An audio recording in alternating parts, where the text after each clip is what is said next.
Perkenalkan, saya Siti Ramadhania, perwakilan dari kelompok satu yang mengambil metode clustering.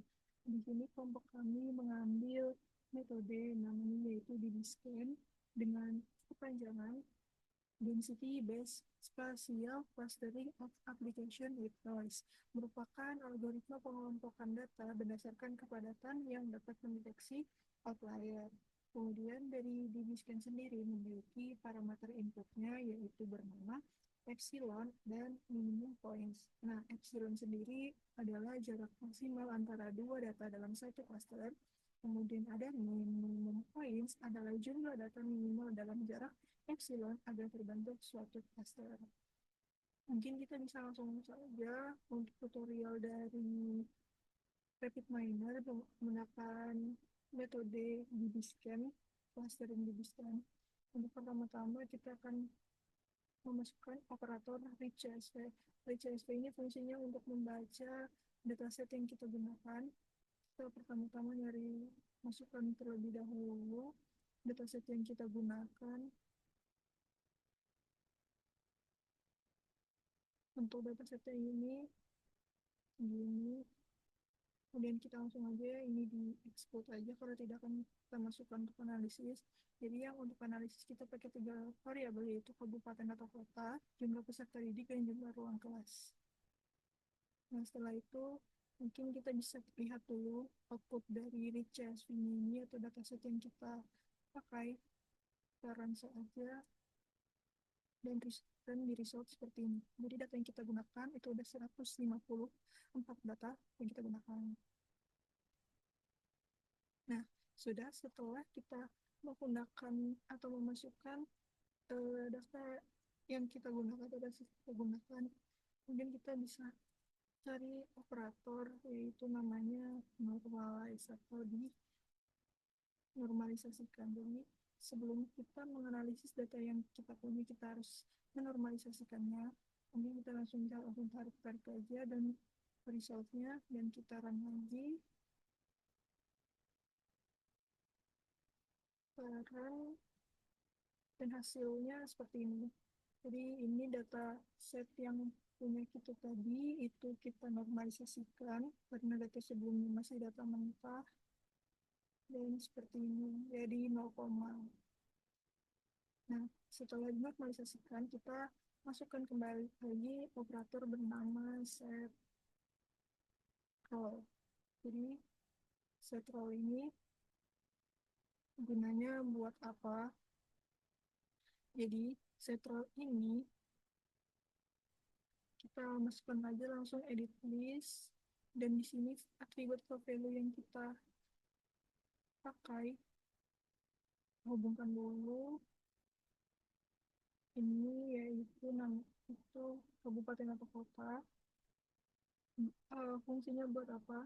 Fungsinya karena dari DB-Scan sendiri itu simpelnya tidak bisa membaca data yang berupa huruf, dia hanya bisa membaca data berupa angka. Jadi di setrol ini kita gunakan fungsinya agar si data atau atribut kabupaten kota ini bisa tetap teranalisis tapi hanya sebagai atribut pelengkap dan dia tidak dilakukan untuk perhitungan. Jadi itu gunanya dari setrol ini. Nah, setelah kita menggunakan setrol, kita langsung masuk ke metode yang kita gunakan yaitu bernama DB-Scan.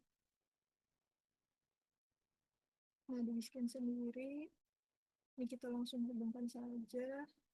Nah, sebelum dijalankan jangan lupa ini kita atur. Nah, di sini ada parameter yang sudah saya jelaskan di awal sebelumnya, yaitu ada epsilon sama mins. Epsilon sendiri yang kami gunakan ini 0,1 dan minsnya 3. Jadi ini kita gunakan sama epsilon minsnya ada di RapidMiner dan juga di perhitungan manual.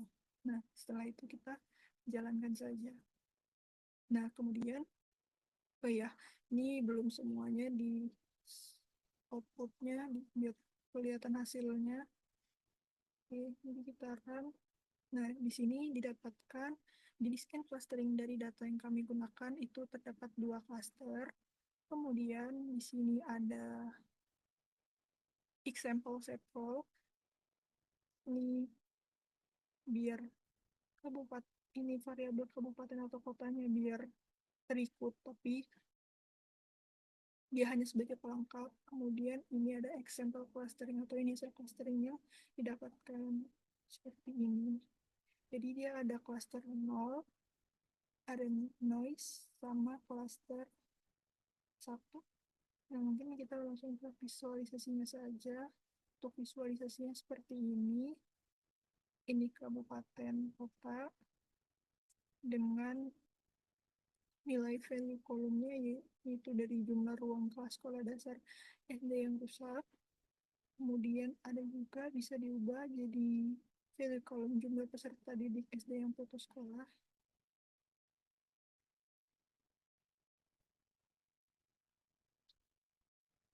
Nah, mungkin itu saja yang bisa saya dan teman-teman sampaikan untuk dari analisis DBScan menggunakan tools yaitu RapidMiner. Mohon maaf apabila ada salah kata. Terima kasih. Wassalamualaikum warahmatullahi wabarakatuh.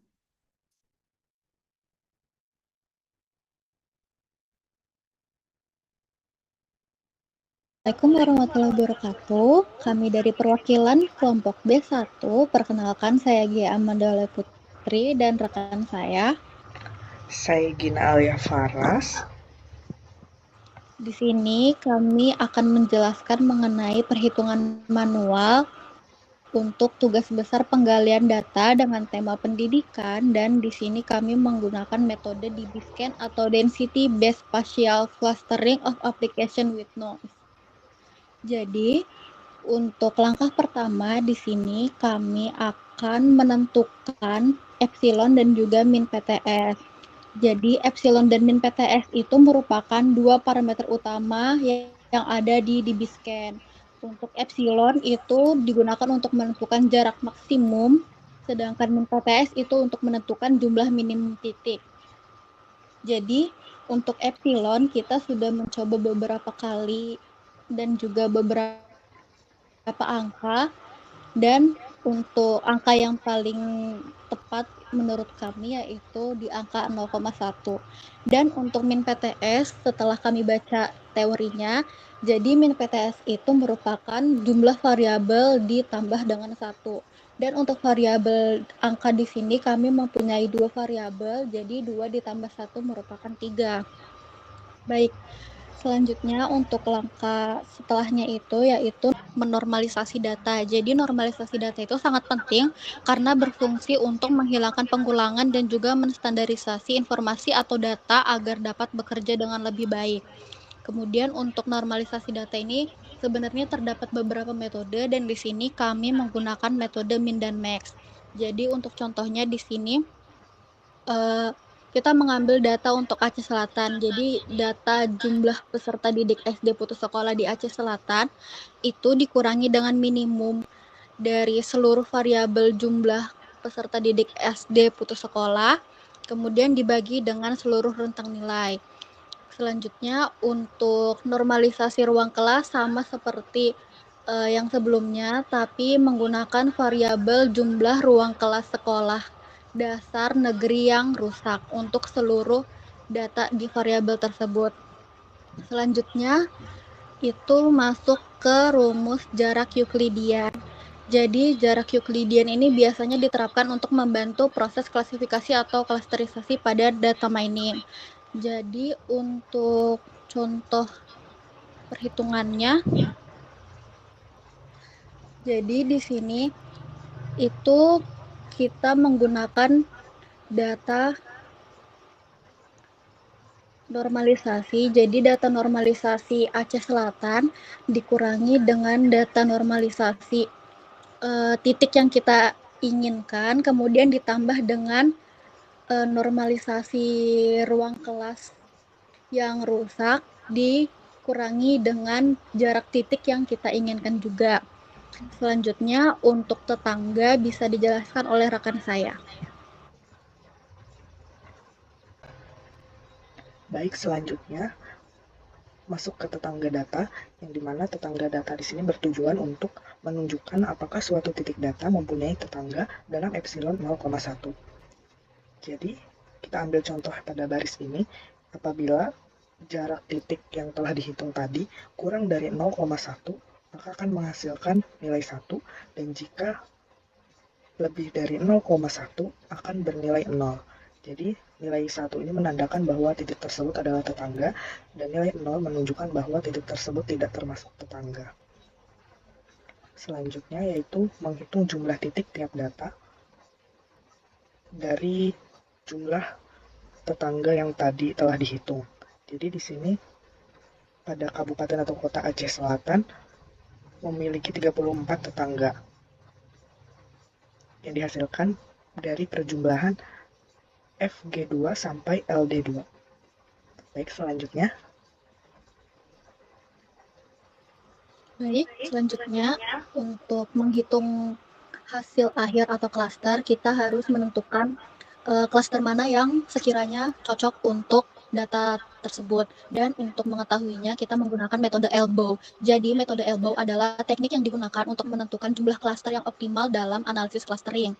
Kemudian untuk visualisasi metode elbow ini, kami menggunakan Google Colab untuk membantu kami memvisualisasikan. Kemudian bisa dilihat di sini, untuk patahannya itu lebih condong di titik 2, 3, atau 4. Jadi untuk ketiga titik tersebut, menurut metode elbow itu merupakan clustering yang cocok untuk data yang kita punya sekarang. Dan di sini kami menggunakan cluster 2 atau 2 cluster. Jadi hasil akhir atau clusteringnya kita menggunakan 2 cluster. Di sini saya akan menjelaskan untuk hasil akhirnya. Jadi untuk min PTS-nya tadi kan kita menggunakan 3 min PTS. Jadi untuk cluster 1 itu merupakan hasil apabila jumlah titik tiap datanya itu lebih dari 3, itu akan masuk ke cluster 1. Kemudian untuk cluster 2 itu merupakan jumlah titik yang berjumlah 3. Kemudian di bawah, tolong ke bawah, ada noise. Nah, itu di Lampung Tengah, itu ada noise, dan noise itu merupakan titik yang kurang dari min PTS-nya. Jadi di sini kan untuk Lampung Tengah itu titiknya merupakan berisi 1. Jadi itu termasuk noise, dan semua jumlah titik lainnya yang kurang dari 3 itu akan termasuk dalam noise atau tidak termasuk dalam cluster.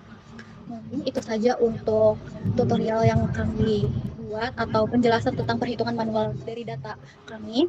Sekian kami ucapkan dan terima kasih. Wassalamualaikum warahmatullahi wabarakatuh.